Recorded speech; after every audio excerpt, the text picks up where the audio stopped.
সবাইকে স্বাগত রাতের মাছরাঙার সংবাদে আপনাদের সঙ্গে আছি আমি সাবরিনা হাসান। শুরুতেই গার্ডিয়ান লাইফ ইন্স্যুরেন্স সংবাদ শিরোনাম। 3 সপ্তাহে লক্ষ্যমাত্রার 15 ভাগ ধান চাল সংগ্রহ করেছে সরকার, বাকি সময়ে লক্ষ্য অর্জন করা যাবে বলছে খাদ্য অধিদপ্তর। যদিও বিশ্লেষকদের মতে এই লক্ষ্যমাত্রা অর্জন করা মোটেও সম্ভব হবে না, কেননা সরকারের গুদামের থেকে বাজারে বিক্রি করলে কৃষক বেশি লাভবান হবে। বিশ্ব শান্তি প্রতিষ্ঠায় বাংলাদেশ রোল মডেলে পরিণত হয়েছে বলেছেন প্রধানমন্ত্রী।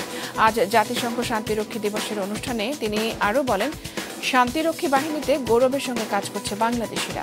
অস্ত্রের পেছনে নয়, মানুষের জীবনমান উন্নয়নে অর্থ ব্যয় করতে বিশ্ব সম্প্রদায়ের প্রতি আহ্বান জানান প্রধানমন্ত্রী। এবং এবারে সাবেক সেনাপ্রধান আজিজ আহমেদের দুর্নীতি অনুসন্ধান চেয়ে দুদকে আবেদন করা হয়েছে। সুপ্রিম কোর্টের এক আইনজীবী আজ এই আবেদন করেন, যা খতিয়ে দেখার আশ্বাস দিয়েছেন দুদক চেয়ারম্যান। এদিকে সাবেক আইজিপি বেনজির আহমেদ এবং তার স্ত্রী সন্তানদের নামে বিদেশে কোনো সম্পদ রয়েছে কিনা তা অনুসন্ধান শুরু করেছে দুদক।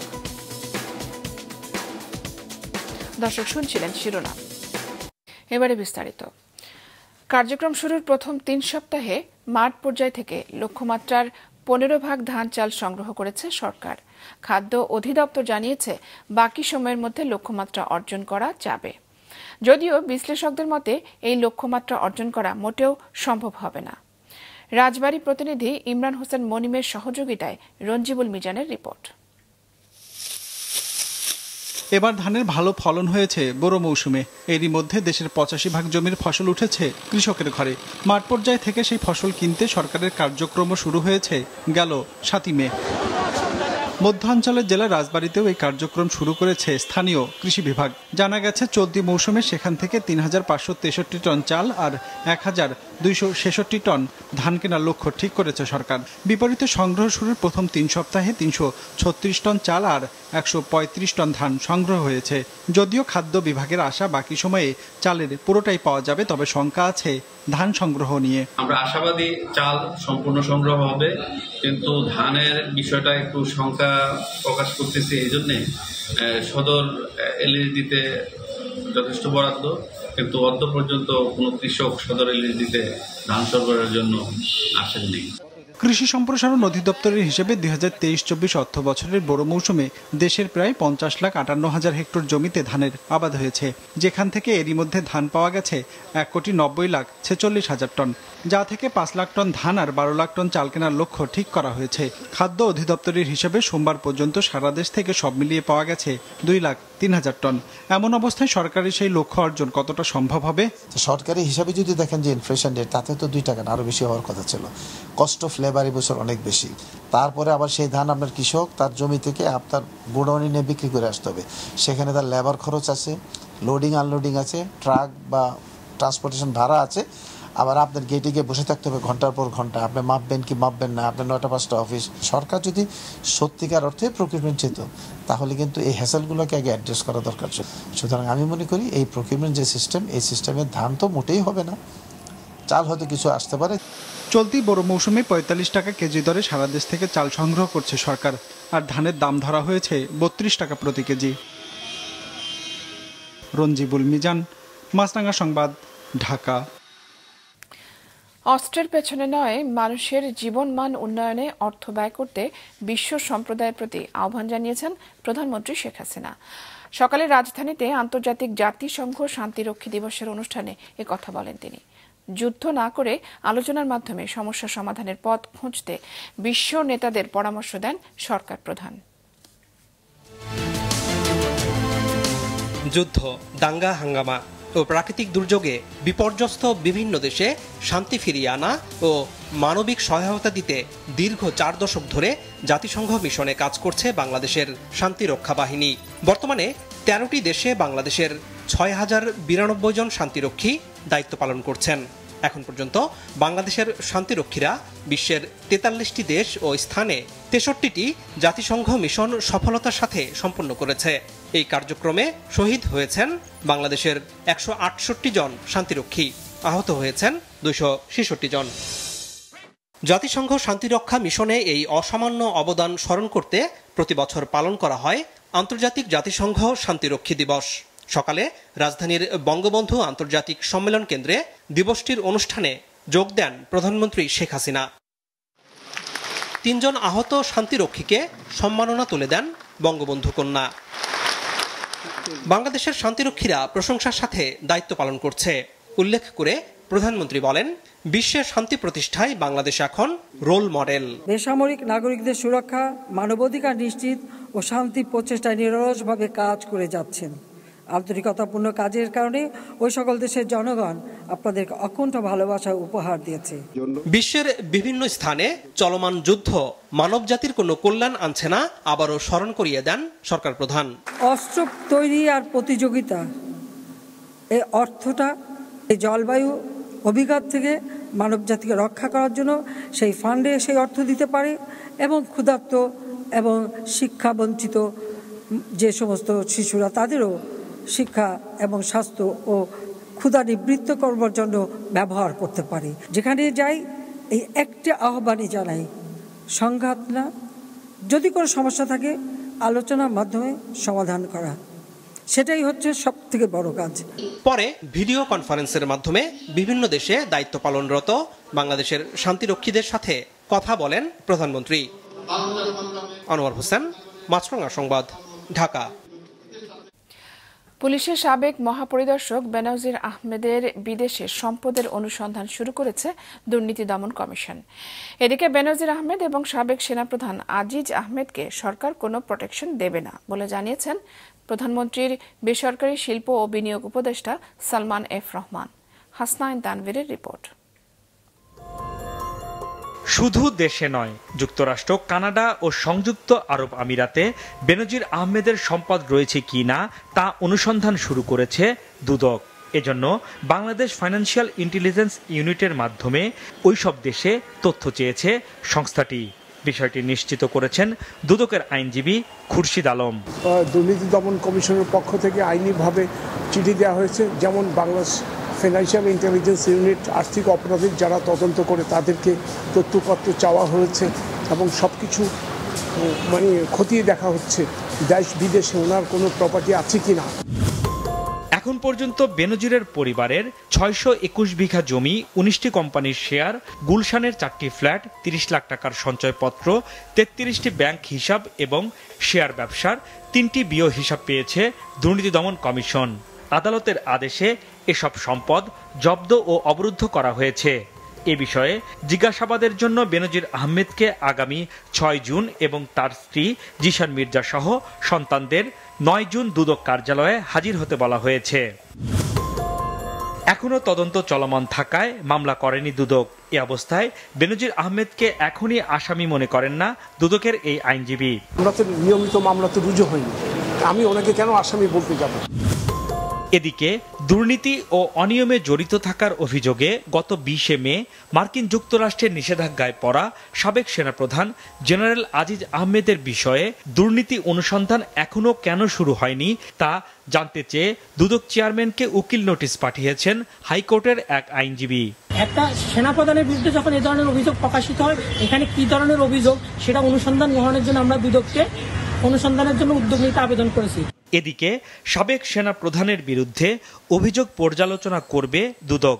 অভিযোগ আমলযোগ্য হলে এড়িয়ে যাওয়ার সুযোগ নেই বলে জানিয়েছেন সংস্থাটির চেয়ারম্যান। যত অভিযোগ আছে সব অভিযোগই আমরা পর্যালোচনা করা হয়, এখানে যেটাও করা হবে, শিডিউলভুক্ত হলে হবে। আজিজ আহমেদ ও বেনজির আহমেদকে সরকার কোনো প্রোটেকশন দেবে না বলে জানিয়েছেন প্রধানমন্ত্রীর বেসরকারি শিল্প ও বিনিয়োগ উপদেষ্টা সালমান এফ রহমান। সচিবালয়ে স্বরাষ্ট্র মন্ত্রণালয়ে এক অনুষ্ঠান শেষে তিনি কথা বলেন যে যদি কেউ আইন ভঙ্গ করে থাকে তাহলে আইন অনুযায়ী ব্যবস্থা নেওয়া হবে। এখানে কিন্তু সরকারের আইন তার নিজের গতিতে চলবে, কোনো রকম প্রোটেকশন কাউকে দেওয়া হবে না। সাবেক সেনাপ্রধান ও পুলিশ প্রধানের অনিয়মের বিষয়ে সরকার বিব্রত নয় বলেও জানান সালমান এফ রহমান। হাসনাইন তানভীর, মাছরাঙা সংবাদ, ঢাকা। বেনজির আহমেদ এবং আজিজ আহমেদ যদি দুর্নীতি করে থাকেন তাহলে তাদের শাস্তি পেতে হবে বলে জানিয়েছেন আওয়ামী লীগের সাধারণ সম্পাদক। বিকেলে ধানমন্ডিতে দলের সভাপতির কার্যালয়ে সংবাদ সম্মেলনে তিনি কথা বলেন। বেনজির আওয়ামী লীগ আমলে আমাদের আইজিপি ছিলেন, এখন তার ব্যাপারটা যখন এটা যার যার ব্যক্তিগত ব্যাপার, আমরা তো একটা প্রতিষ্ঠানকে দায়ী করতে পারি না। যে যতটা করেছে অপকর্ম অপরাধ, সেই জন্য শাস্তি তাকে পেতেই হবে। আজিজ আহমদ অত্যন্ত বিচক্ষণ অফিসার, যোগ্যতার জন্যই সেনা প্রদান করা হয়েছে। এখন সে যদি দুর্নীতি করে, তদন্ত হচ্ছে, তারও তদন্ত হবে, দুর্নীতির তথ্য পেলে তদন্ত হবে এবং কাউকে ছাড়তে হবে। কলকাতার সঞ্জীবা গার্ডেন্সের সেপটিক ট্যাঙ্ক থেকে মাংসের খণ্ডিতাংশ উদ্ধার হওয়ার পর এমপি আজিম হত্যাকাণ্ডে নতুন মোড় এসেছে। উদ্ধার হওয়া খণ্ডিতাংশ এমপি আজিমের কিনা তা জানা যাবে ডিএনএ টেস্টের পরে। এদিকে ডিবির তলবে আজকালের মধ্যেই কলকাতা যাচ্ছেন এমপি আনারের স্বজনরা। ওবায়দুল কবিরের রিপোর্ট। কলকাতায় এমপি আজিম হত্যা রহস্য উদ্ঘাটনে দিনরাত এক করে ফেলছে ভারত ও বাংলাদেশের গোয়েন্দারা। ভারতীয় গোয়েন্দা পুলিশের হাতে গ্রেফতার জিহাদ যে তথ্য দিচ্ছিল তাও ছিল বিভ্রান্তিকর। এমপি আজিমের খণ্ডিত মরদেহ উদ্ধারে গত কয়েকদিন বকজোলা খালে জাল ফেলে চালানো হয় অনুসন্ধান, মেলেনি কিছু। অবশেষে সঞ্জীবা গার্ডেন্সের সেপটিক ট্যাঙ্কে মিলল পলিথিনে মোড়ানো মাংসপিণ্ড। বাংলাদেশের মহানগর গোয়েন্দা পুলিশ প্রধানের অনুরোধে সেপটিক ট্যাঙ্ক ভাঙার পর সেখান থেকেই মেলে খণ্ডিতাংশ। উদ্ধারের পর সেগুলো ফরেনসিক পরীক্ষার জন্য পাঠানো হয়েছে। তবে সেসব মাংসের টুকরো নিখোঁজ এমপি আজিমের কিনা তা নিশ্চিতে ডিএনএ পরীক্ষার কথাও জানিয়েছে ডিবি পুলিশ। এই সেপটি ট্যাঙ্কি সুয়ারেজ লাইনে তারা ফ্লাশ করে সেপটি ট্যাঙ্কি থেকে তারা সেখান থেকে বেশ কিছু মাংসের টুকরা তারা কিন্তু উদ্ধার করেছে এবং সাথে সাথে এই মাংসের টুকরাগুলি কিন্তু ফরেনসিকের জন্য কিন্তু রাখা আছে এবং ফরেনসিক করা হবে, পাশাপাশি ডিএনএ টেস্ট করা হবে। তারপরে বলা যাবে এটা আমাদের বাংলাদেশের মাননীয় সংসদের কিনা। এদিকে গতকালই কলকাতায় তলব করা হয়েছে এমপি আজিমের মেয়ে মুমতারিন ফেরদৌস ডরিন সহ পরিবারের সদস্যদের। ওনারা আমাকে বলল যে আপনি ইন্ডিয়াতে আসেন, সাথে আপনার চাচাকে আনতে পারেন অথবা আপনার ব্লাডের কাউকে নিয়ে আসতে পারেন। তবে আজকের মধ্যে আমি হয়তো এই পাসপোর্টটা হাতে পেয়ে যাব। পাওয়ার পরপরই যদি সময় থাকে তাহলে আজকেই আমি কলকাতার উদ্দেশ্যে রওনা দিব। ডিএমপি কার্যালয়ে এক অনুষ্ঠান শেষে কমিশনার জানিয়েছেন ওই হত্যার কারণ এখনো অজানা। মূল পরিকল্পনাকারী আখতারুজ্জামান শাহিনকে দেশে ফেরাতে কূটনৈতিক তৎপরতা চালানোর কথা জানান তিনি। যিনি পরিকল্পনাকারী তিনি এখন দেশের বাইরে রয়েছেন, তাকে গ্রেপ্তার করা যায়নি বিধায়ী এটি এখনো কিছুই উদ্ধার করা যায়নি। তাকে গ্রেপ্তার করলেই কেবল এই হত্যার মোটিভ জানা সম্ভব হবে। যে কোনো মাধ্যম বা কূটনৈতিক যে কোনো চ্যানেলে সর্বোচ্চ চেষ্টা এ বিষয়ে করা হবে। গত 12 মে চিকিৎসার কথা জানিয়ে দর্শনা গেদে সীমান্ত হয়ে ভারতে যান সংসদ সদস্য আনোয়ারুল আজিম। সবশেষ 13 মে কলকাতার নিউ টাউনের সঞ্জীবা গার্ডেন্সের একটি ফ্ল্যাটে ঢোকার সিসি ক্যামেরায় দেখা যায় তাকে। এরপর আর খোঁজ মেলেনি। ওবায়দুল কবির, মাছরাঙা সংবাদ, ঢাকা। বিচ্ছিন্ন কিছু ঘটনা ছাড়া শান্তিপূর্ণভাবে ষষ্ঠ উপজেলা পরিষদ নির্বাচনের তৃতীয় ধাপের ভোট হলো আজ। এখন চলছে গণনা। সকাল 8টা থেকে বিকেল 4টা পর্যন্ত 87 উপজেলায় বিরতিহীনভাবে চলে ভোট। ভোট চলাকালে বগুড়ায় নমুনা প্রতীকের সাথে ব্যালট পেপারের প্রতীকের মিল না থাকায় সদর উপজেলা ভাইস চেয়ারম্যান পুরুষ প্রার্থীদের নির্বাচন স্থগিত করা হয়। এছাড়া ফেনী এবং সিলেটের 2টি কেন্দ্রে জাল ভোট দেবার দায়ে সহকারী প্রিজাইডিং অফিসার এবং পোলিং এজেন্ট সহ 15 জনকে আটক করা হয়। কেন্দ্র দখল সহ নানা অভিযোগে ভোট বর্জন করেছেন ওবায়দুল কাদেরের ছোট ভাই চেয়ারম্যান প্রার্থী শাহাদাত হোসেন, উপজেলা আওয়ামী লীগের সাধারণ সম্পাদক মিজানুর রহমান বাদল এবং মহিলা ভাইস চেয়ারম্যান প্রার্থী ফাতেমা বেগম পারুল। ইভিএমে ভোট হয় পাবনার 3টি এবং যশোরের 2টি উপজেলা পরিষদে। তবে যান্ত্রিক ত্রুটি থাকায় ভোট গ্রহণে কিছুটা বিঘ্ন হয়। এদিকে প্রধান নির্বাচন কমিশনার জানিয়েছেন, তৃতীয় ধাপের উপজেলা নির্বাচনে ৩৫% ভোট পড়েছে। বিকেলে ভোট শেষে আগারগাঁওয়ে নির্বাচন ভবনে তিনি আরও বলেন, ২-১টি বিচ্ছিন্ন ঘটনা ছাড়া ভোট হয়েছে শান্তিপূর্ণ। যে তথ্য পেয়েছি সেটা আমার বা আমাদের পর্যালোচনা এটা 35+ মাইনাস 35+, বেশি হতে পারে, কম 35+ মাইনাস, কারণ নিশ্চিত করে বলতে আরো হয়তো ২০-২৫ ঘন্টার সময় লেগে যাবে। জোয়ারের পানি সরে যাওয়ার পর উপকূলীয় অঞ্চলের বিভিন্ন জেলায় স্পষ্ট হয়ে উঠছে রিমালের ক্ষয়ক্ষতির চিহ্ন। সুন্দরবনে আরও মৃত বন্যপ্রাণীর দেখা মিলছে। বিধ্বস্ত বাড়িঘরে ফিরতে পারছেন না মানুষ। Desk report.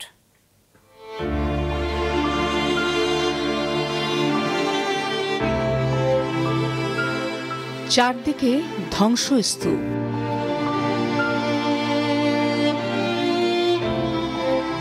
ঘূর্ণিঝড় রিমালের তাণ্ডবে লণ্ডভণ্ড হয়ে যাওয়ায় পানি সরে গেলেও বাড়িঘরে ওঠার উপায় নেই বরগুনার দুর্গত এলাকার অনেক মানুষের।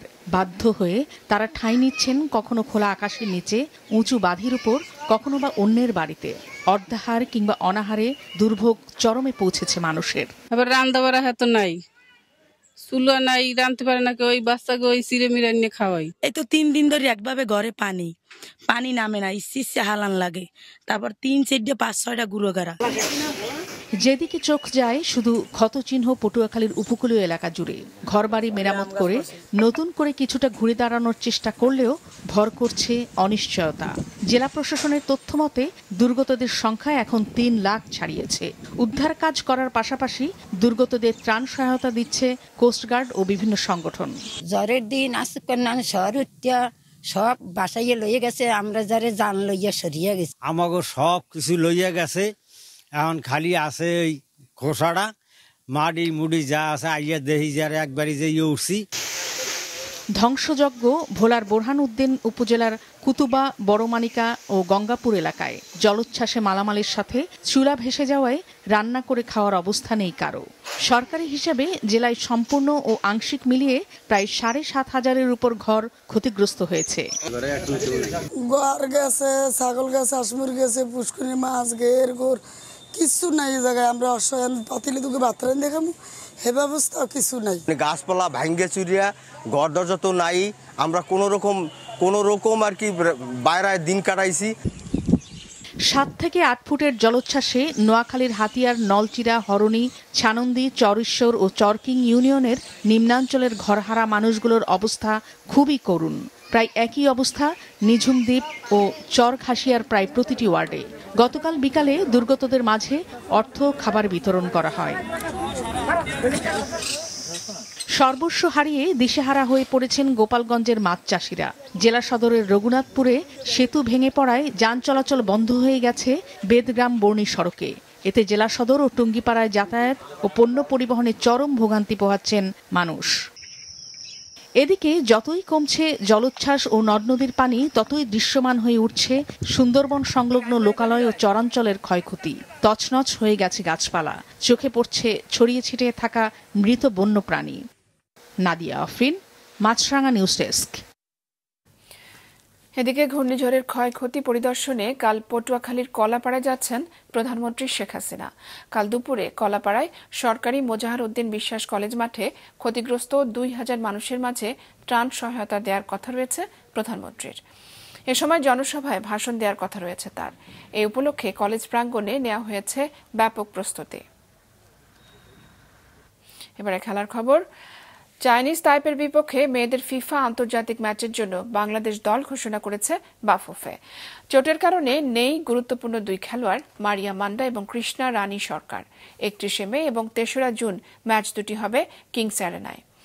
অক্টোবরে ঘরের মাঠে মেয়েদের সাফ ফুটবল খেলবে সাবিনারা। সেই টুর্নামেন্টের জন্যই চাইনিজ তাইপের বিপক্ষে এ দুটি ম্যাচের আয়োজন করেছে বাফুফে। ফিফা র্যাঙ্কিংয়ে বাংলাদেশের অবস্থান 140 নম্বরে, আর 40তম স্থানে রয়েছে চাইনিজ তাইপে। বৈরী আবহাওয়ার কারণে ফাইনাল খেলা না হওয়ায় DCL president cup national tennis টুর্নামেন্টে যৌথ চ্যাম্পিয়ন ঘোষণা করা হয়েছে ঢাকা ক্লাব এবং পুলিশ ক্লাবকে। আজ ঢাকা ক্লাবের স্যামসন সেন্টারে উভয় দলের হাতে পুরস্কার তুলে দেওয়া হয়। অষ্টমবারের মতো ঢাকা ক্লাব এই টেনিস টুর্নামেন্টটি আয়োজন করে। সারা দেশ থেকে 205 জন খেলোয়াড় এবারের আসরে অংশ নিয়েছিল। বিজয়ী দুই দলকে ট্রফি ছাড়াও প্রাইজ মানি তুলে দেন অতিথিরা। পুরস্কার বিতরণী অনুষ্ঠানে উপস্থিত ছিলেন সাবেক রাষ্ট্রদূত ডক্টর মোহাম্মদ জমির, সিনিয়র সচিব শেখ ইউসুফ হারুন, টেনিস ক্লাবের প্রেসিডেন্ট আশরাফুজ্জামান পুটন সহ আরও অনেকেই। রাতের সংবাদ শেষ করছি, তার আগে গার্ডিয়ান লাইফ ইন্স্যুরেন্স সংবাদ শিরোনামগুলো জানিয়ে দিচ্ছি আরও একবার। 3 সপ্তাহে লক্ষ্যমাত্রার 15 ভাগ ধান চাল সংগ্রহ করেছে সরকার। দামের কারণে পুরো লক্ষ্য অর্জন নিয়ে সংশয় বিশ্লেষকদের। বিশ্ব শান্তি প্রতিষ্ঠায় রোল মডেলে পরিণত হয়েছে বাংলাদেশ, বললেন প্রধানমন্ত্রী। আরও বেশি নারী শান্তিরক্ষী পাঠাতে জাতিসংঘের আহ্বান। এবং সাবেক সেনাপ্রধান আজিজ আহমেদের দুর্নীতি অনুসন্ধান চেয়ে দুদকে আবেদন। বিদেশে বেনজির এবং তার পরিবারের সম্পদ খোঁজা শুরু। এই ছিল এখনকার মতো। ফেসবুকে আপডেট পেতে ভিজিট করুন মাছরাঙা টেলিভিশনের পেজে। ইউটিউব চ্যানেলেও দেখতে পারেন আমাদের সংবাদ, প্রতিবেদন এবং অনুষ্ঠান। দর্শক, রাস্তায় ধুলো এবং ধোঁয়া ফুসফুসের ক্ষতির কারণ হতে পারে, তাই জীবাণু এবং ফুসফুসের সংক্রমণ থেকে সুরক্ষিত থাকতে ব্যবহার করুন ফেস মাস্ক। এতক্ষণ সঙ্গে থাকার জন্য ধন্যবাদ।